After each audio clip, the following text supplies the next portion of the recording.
The vav consecutive imperfect verb is also known as the vayiktul, and it gets that name from the kof tet lamed paradigm word when it's put into the vav consecutive. It makes the word vayiktul, and he killed. The vav consecutive imperfect form is made by taking the yiktul form, or the imperfect form, and adding to the front of it a vav, patak, and dagesh, and thus it creates the vayiktul form.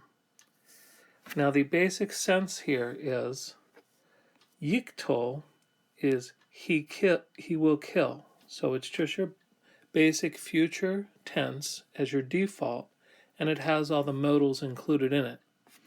Once we do the vav consecutive, adding that to the front of it and make it vayiktul, then the basic sense is and he killed. So it kind of switches it from a basic future tense to a basic narrative tense. And it's upsetting at first, I suppose, when we have the katal form, which has the sense of he killed, and then when we take this perfect form and we put the vav on the front of it, it becomes the vav consecutive form, so it has the sense of he will kill. And now we have something very similar in the case of yiktul, or the imperfect form, which is typically he will kill, because when we put the vav, patak, and yod on the front, it becomes a vav consecutive imperfect form, and he killed.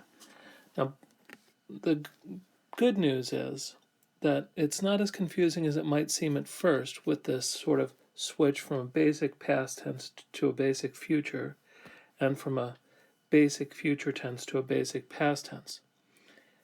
We get used to it pretty quickly because they're used in different kinds of biblical contexts.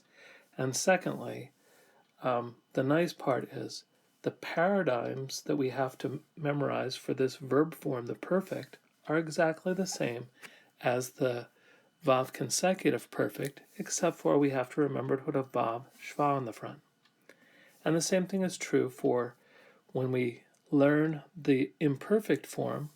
All of the vav consecutive imperfect forms are exactly the same, just with a vav, patak, yod stuck on the front. Now, of all the different verb forms, the vayiktul, or the vav consecutive imperfect, it is this form which more than any other really is used as the narrative tense. And this sort of narrative sense is kind of connecting the action, one action next to the one before it. And so we kind of move along in the story, and we have and then, and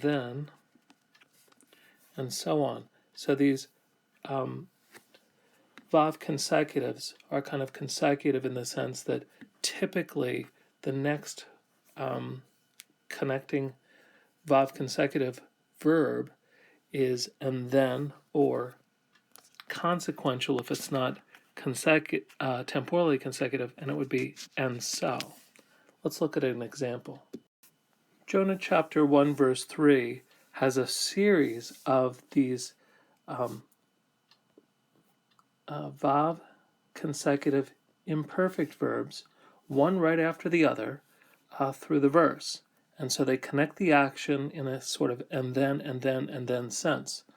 So the verse goes, and Jonah arose, and he went down to Joppa, and he found a ship, and he gave them fare for the passage, and he went down into the hold. So kind of the way the story goes is, and Jonah rose up, and then he went down, and then he found, and then he gave, and then he went down. A little bit later in the chapter, there's a problem with a storm, and so we have here a consequential relationship. So we have, and they were afraid, the sailors, and so they cried out. So again, your two main senses, if we're to over-translate, is to say, and then, or and so. This sort of temporal succession, or this sort of consequential succession. That's a little bit over-translated. Not all the verbs work like that. Some of them have a more simple form. Here's a rather straightforward example from Genesis chapter 36 relative to the kingly line of the Edomites. Vayimlok ba'edom Bela ben Beor. Now the subject is Bela, son of Beor, and the verb is Bela, son of Beor, ruled over Edom. So we can put the and he ruled, and Bela, son of Beor, ruled over Edom. That's just really a very simple sense for the verb. Here's another example from Genesis 35. Vayishkav et Bilha pi legash aviv vayishma Yisrael. And he lay with Bilhah, the concubine of his father, and the subject, Israel, and Israel heard. Now in this case, I think that we probably just take this in a very general sense, as far as, I don't know that it's consequential necessarily. I don't know if we say, and Reuben lay with Bilhah, and then Israel heard. It doesn't seem quite like that, so we're not sure of the temporal relationship. So I would just translate it simply, and he lay, and he heard. Take your time with these, but don't worry, they're very common, and we get used to them quickly. The Vayiktol, or the Vav consecutive imperfect, is extremely common. It is the narrative tense.